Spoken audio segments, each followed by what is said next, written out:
आज सुबह से ही सोशल मीडिया पर all eyes on Bangladeshi Hindu trend कर रहा है। बांग्लादेश में तख्ता पलट होने के बाद, सरकार गिरने के बाद बांग्लादेश की पूर्व प्रधानमंत्री शेख हसीना भारत में है, सुरक्षित हैं और अब बांग्लादेश में बांग्लादेश की सेना ने अंतरिम सरकार बनाने का दावा कर दिया है।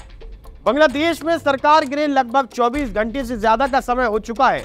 ऐसे में बांग्लादेश और भारत के बीच कई ऐसी हलचलें देखने को मिली हैं। आज की वीडियो में हम आपको बताएंगे कि क्या कुछ हलचल एक्टिविटीज भारत और बांग्लादेश में पिछले 24 घंटों में देखने को मिली। नमस्कार, मैं आशुतोष भार्गव, आप देख रहे हैं आयुध। 5 अगस्त 2024 सोमवार का दिन था। सुबह के 10:30 बज रहे थे। आंदोलनकारियों का आंदोलन लगातार पिछले 1 महीने से जारी था। आंदोलनकारी पूरी तरह से प्रधानमंत्री आवास को घेर लेते हैं। शेख हसीना जैसे तैसे करके राष्ट्रपति भवन तक पहुंचती हैं। आंदोलनकारी प्रधानमंत्री आवास के अंदर घुस जाते हैं और वहां पर कब्जा जमा लेते हैं। धीरे धीरे कर प्रधानमंत्री आवास को लूटने की कोशिश की जाती है। सेना भी 2 कदम पीछे हो जाती है और लगभग 2:30 बजे बांग्लादेश की प्रधानमंत्री शेख हसीना अपना इस्तीफा दे देती हैं। और इस्तीफे के बाद आखिरी में थैंक यू स्पीच भी पूरी नहीं हो पाती और उन्हें विमान पकड़कर भारत भागना पड़ता है। शाम 5 बजे बांग्लादेश की पूर्व प्रधानमंत्री शेख हसीना विमान में बैठती हैं और उड़ान भरती हैं, जिसके बाद लगातार कयासों का सिलसिला शुरू हो जाता है। कुछ बुद्धिजीवियों का यह कहना होता है कि बांग्लादेश से शेख हसीना सीधा पश्चिम बंगाल आएंगी। कुछ लोगों का यह कहना होता है कि वो डायरेक्ट ब्रिटेन जाएंगी। लेकिन लगभग शाम 6 बजे शेख हसीना का विमान गाजियाबाद के हिंडन एयरपोर्ट पर उतर जाता है। यहाँ भारत में शेख हसीना का विमान लैंड हो रहा था तो वहां बांग्लादेश में वहां के आर्मी चीफ जनरल वकार उज जमान एक बयान देते हैं। वो कहते हैं कि लोगों से बातचीत होने के बाद लोगों ने ये कहा है कि अब आगे की बांग्लादेश में सरकार सेना चलाएगी, जिसके बाद लोग जहां पर हैं वहीं स्थिर रह जाएं, तोड़ फोड़ ना करें, हिंसा से बचें, अब आप सुरक्षित हैं। जैसे ही बांग्लादेश के आर्मी चीफ का ये बयान सामने आता है, आर्मी चीफ की मंशा सामने आती है, वैसे ही बांग्लादेश में हिंसा भड़कने लगती है। शासकीय भवनों में आगजनी होने लगती है। वहां की कट्टरपंथी जिहादी शेख हसीना की आवास में घुसकर ये सामान निकालने लगते हैं। गद्दा, रजाई, पलंग, मछली, एसी, वॉशिंग मशीन, यहां तक कि शेख हसीना के अंडरगारमेंट्स और ऊपर की साड़ियों को भी हड़प लिया जाता है।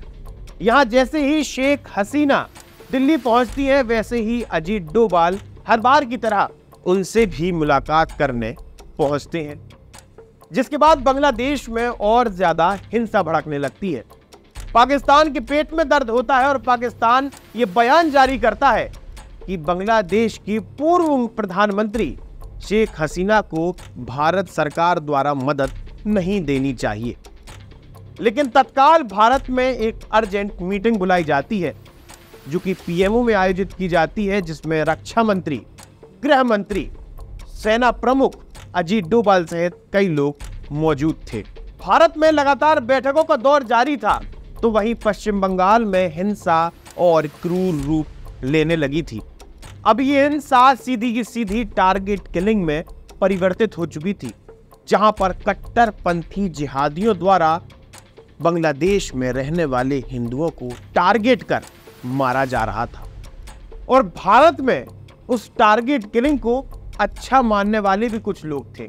बांग्लादेश के अखबारों में यह साफ तौर पर छाप दिया जाता है कि यहाँ के कट्टरपंथी जिहादी लगातार हिंदुओं को परेशान कर रहे हैं। सैकड़ों हिंदुओं की जान चली जाती है। हजारों हिंदू अपने घर से बेघर हो जाते हैं। दर्जनों महिलाओं को उनके घर से उठा लिया जाता है। लेकिन भारत में बैठा लिबरल वर्ग शांत रहता है, या फिर कहा जाए तो उल्टा भारत की सरकार पर सवाल करने शुरू कर देता है। लेकिन मेरा सवाल देश के उस लिबरल वर्ग से, जिसे बांग्लादेश में रहने वाले हिंदुओं से ज्यादा उस समय रफा की चिंता हुई थी, बड़े बड़े सेलिब्रिटी, यूथ आइकन कहां गए सारे के सारे? अगर ऐसा ही है तो झुठला दीजिए उन तस्वीरों को जिनमें जिहादी कट्टरपंथी घरों में घुस रहे हैं, महिलाओं की असमत लूट रहे हैं, हिंदुओं का कत्लेआम कर रहे हैं, मंदिरों में जाकर आग लगा रहे हैं। लेकिन कट्टरपंथियों की हैवानियत छिपाने का पूरा काम भारत के कुछ लिबरल बड़े अच्छे से कर रहे हैं। अपने आप को फैक्ट चेकर कहने वाले मोहम्मद जुबैर, जी हां, वहीं अल्ट न्यूज वाले, वो लिख रहे हैं कि मुस्लिमों द्वारा बांग्लादेश के मंदिरों की रक्षा की जा रही है, उसके अंदर बैठे रहने वाले लोगों की रक्षा की जा रही है। लेकिन सवाल ये भी है कि आखिर वो रक्षा कर किससे रहे हैं? पहले भीड़ मंदिर के बाहर पहुंचती है, फोटो खिंचवाती है, फोटो सेशन चलता है, उसके बाद मंदिर के अंदर घुसा जाता है, लोगों की हत्या की जाती है, हिंदुओं को बेरहमी से मार दिया जाता है, महिलाओं को उठा लिया जाता है और आखिर में मंदिरों के अंदर आग लगा दी जाती है। और फिर लिबरल पत्रकार शेख हसीना को डिक्टेटर बता देती हैं, भगोड़ा बता देती हैं। भारत में बैठे ही पत्रकार एक बार फिर बांग्लादेश में लोकतंत्र की शुरुआत बता देते हैं। साथ ही ये बता देते हैं कि ये छात्रों के संघर्ष की जीत है। अगर ये सच में पढ़ने लिखने वाले छात्र हैं, विद्यार्थी हैं, तो ये कर क्या रहे हैं? हिंदुओं की महिलाओं को अगवा कर रहे हैं, उनके साथ बलात्कार कर रहे हैं, प्रधानमंत्री आवास में लूट कर रहे हैं, बांग्लादेश के झंडे के ऊपर ब्रा लहरा रहे हैं, शेख हसीना का ब्लाउज, साड़ी सब कुछ उठा के ले जा रहे हैं और उन्हें प्रदर्शित कर रहे हैं। देखिए बांग्लादेश के ये विद्यार्थी कितने होनहार विद्यार्थी हैं। अब आप जरा भारत में रह रहे कट्टरपंथी जिहादियों के ट्वीट देखिए, उनमें यह साफ नजर आता है कि वो अपनी आंखों में भारत के तख्ता पलट का सपना लिए घूम रहे हैं। जैसे ही सुबह होती है वैसे ही शेख हसीना का विमान, जिस विमान से शेख हसीना भारत आई थी, वो शेख हसीना को लिए बिना ही उड़ान भर देता है। वो अपनी 7 सदस्यीय टीम को बिठालता है और बांग्लादेश रवाना हो जाता है।